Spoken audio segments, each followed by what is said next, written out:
Boa noite, nossos amigos e demais companheiros de estudos do Espiritismo. Voltamos a apresentar o programa Encontro com o Espiritismo, que, como sabemos, é uma produção da Associação Espírita Adolfo Bezerra de Menezes, aqui da cidade de Limoeiro, Pernambuco. Hoje, que é dia 17 de março de 2021, gostaríamos de conversar acerca do Espiritismo e em contato com as criaturas que não manifestam um bom agrado, não é? Uma boa recepção ao Espiritismo. Elas sempre gostam de dizer que o Espiritismo é uma opinião de Allan Kardec, uma invenção de Allan Kardec e até mesmo uma seita satânica, uma seita demoníaca, quando, na verdade, o Espiritismo é uma nova ciência para a humanidade e uma ciência nova. Vamos explicar. É uma nova ciência entre as demais ciências que existem no planeta. Não é uma ciência física, o Espiritismo, como a física, como a biologia, como a astronomia ou a astrologia, ou ciência do gênero. Não é uma ciência materialista. É uma ciência do espírito, uma ciência da alma. Logo, cabe bem dizer que o Espiritismo é uma nova ciência entre as demais ciências que existem na humanidade. E é, ao mesmo tempo, uma ciência nova, porque ela é um garoto, é uma garota, porque tem o Espiritismo, tem 1,5 século e mais alguns anos de existência. É muito jovem o Espiritismo. Logo, cabe bem dizer que o Espiritismo é uma nova ciência e uma ciência nova, porque ela é uma garota ainda. E de maneira que o Espiritismo é a ciência que trata da alma humana nos dois planos. Da alma humana quando está reencarnada, que se chama alma, somos nós, e abrange também a alma desencarnada, o homem depois da morte. Por isso é que se diz que o Espiritismo é uma nova ciência e uma ciência nova. E o Espiritismo nasceu, para aqueles que não conhecem, a 18 de abril de 1857, que agora no mês de abril próximo vai completar 1,5 século e mais alguns anos. É o Espiritismo. E de maneira que com o lançamento do Livro dos Espíritos, houve uma divisão na história da humanidade, antes do Espiritismo e depois do Espiritismo.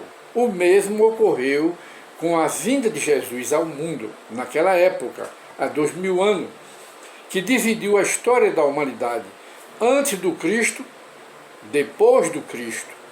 Com o lançamento do Livro dos Espíritos, lá em Paris, na França, que, como acabamos de dizer, 18 de abril de 1857, aí dividiu a história da humanidade antes do Espiritismo, depois do Espiritismo. Estamos olhando para o relógio porque ele é materialista. E depois do Espiritismo.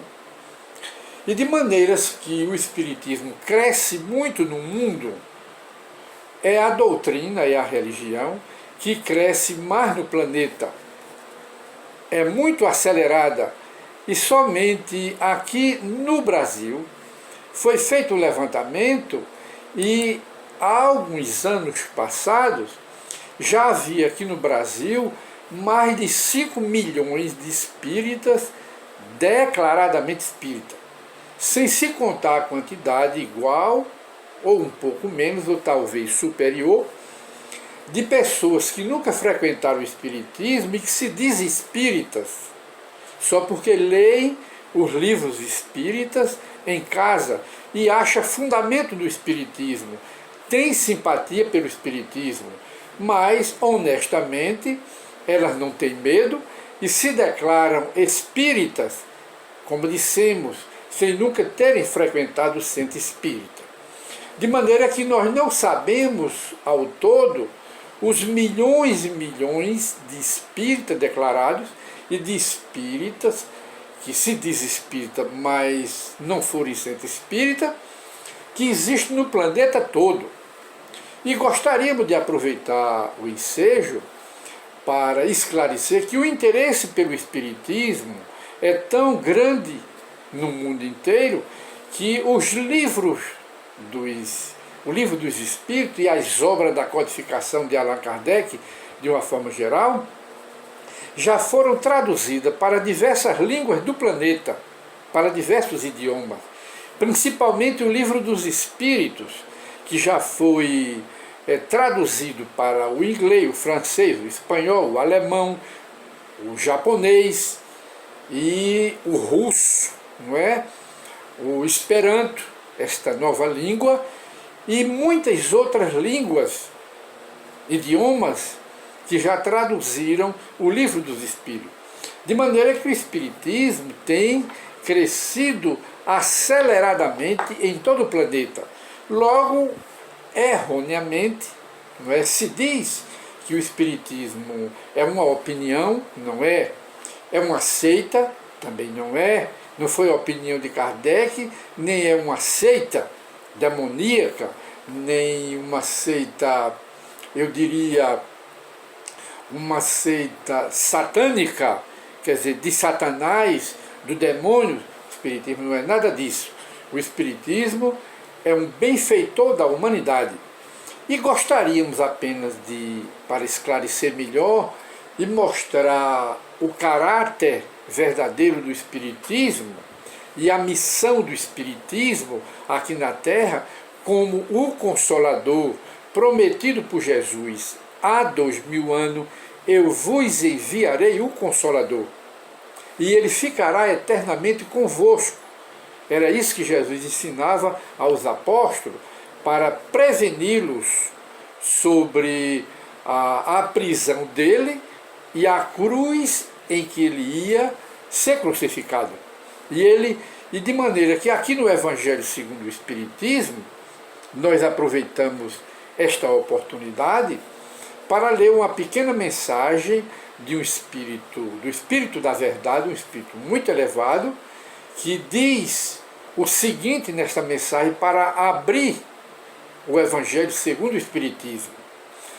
E diz assim: os Espíritos do Senhor, que são as virtudes dos céus, qual imenso exército que se movimenta ao receber as ordens do seu comando, espalham-se, os espíritos superiores, responsáveis pelo espiritismo, espalham-se por toda a superfície do planeta Terra e, semelhantes às estrelas cadentes, vêm eles iluminar os caminhos e abrir os olhos aos cegos,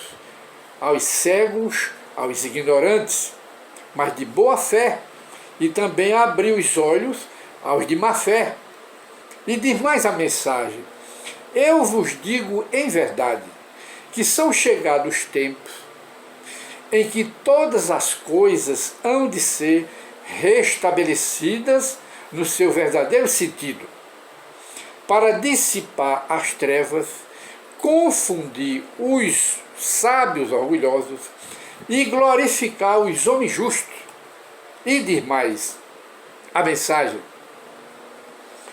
as grandes vozes do céu, que são os espíritos superiores, ressoam como sons de trombetas, e os cânticos dos anjos se lhes associam.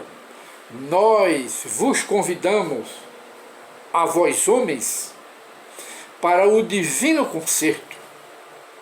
Tomai da lira fazei uníssonas vossas vozes, e que, no hino sagrado, essas vozes, elas se estendam e repercutam de um extremo a outro do universo. Olha aí o caráter do Espiritismo. Homens, irmãos, a quem amamos, aqui estamos junto de vós. Amai-vos também uns aos outros, e dizei do fundo do coração, fazendo as vontades do Pai que está no céu: Senhor, Senhor, e podereis entrar no reino dos céus. A mensagem recebeu o nome do Espírito de Verdade, que pode ter sido até o próprio Cristo, pela linguagem, não é? Pela forma da linguagem e pelo conteúdo que é muito elevado, mostrando o verdadeiro caráter do Espiritismo e a missão do Espiritismo aqui na Terra. E de modo que ainda hoje as pessoas chegam a dizer que o Espiritismo, nós já estamos olhando o relógio porque ele é materialista. E de maneira que o Espiritismo é ciência apenas para confirmar filosofia e religião. Mas não é religião igreja, não é religião culto religioso. O Espiritismo não faz parte dos milagres, nem ensina o sobrenatural. O Espiritismo é isento, despido de sobrenatural, é despido de misticismo, é despido de milagres, explica sobrenatural, mostrando que o que é sobrenatural ensinado pelas religiões não passa de leis da natureza e milagres da mesma forma. O Espiritismo não é idólatra, o Espiritismo não é pagão, o Espiritismo não tem sacerdócio organizado, não é? Hierarquia de sacerdócio organizado. O Espiritismo não tem clero de pastores, não tem pastores organizados, não tem chefia, não tem subchefia. O Espiritismo não tem batuque, não tem dança, não tem idolatria. O Espiritismo respeita todas as crenças religiosas. O Espiritismo e dá liberdade, respeita toda a liberdade, proclama, né? O Espiritismo proclama toda a liberdade de pensamento das criaturas e proclama o cristianismo do Cristo puro, e a moral que o Espiritismo nos ensina é a mesma moral de Jesus, porque não tem outra melhor. E a base do Espiritismo é o que? Fora da caridade não há salvação. Essa é a base do Espiritismo. E seria bom que todas as crenças religiosas fizessem dessa base suas bases, não é? Para quê? Para combater o materialismo e combater o ateísmo que toma conta do planeta. Então todos devem se reunir. E o Espiritismo respeita todas e considera todas as crenças religiosas que sejam sérias, ele considera como a sua missão aqui na Terra, que é para também transformar o homem para melhor e retirar o homem dos vícios. Esse também é o objetivo do Espiritismo. Mas as religiões também deveriam fazer frente com o Espiritismo para combater o materialismo e o ateísmo, que são os dois maiores e mais cruéis, inimigo do homem individual e inimigo da humanidade globalizada. E assim, meus prezados companheiros, nós vamos encerrar o nosso programa Encontro com o Espiritismo e voltaremos noutra oportunidade, se Deus assim o permitir. Muita paz para todos.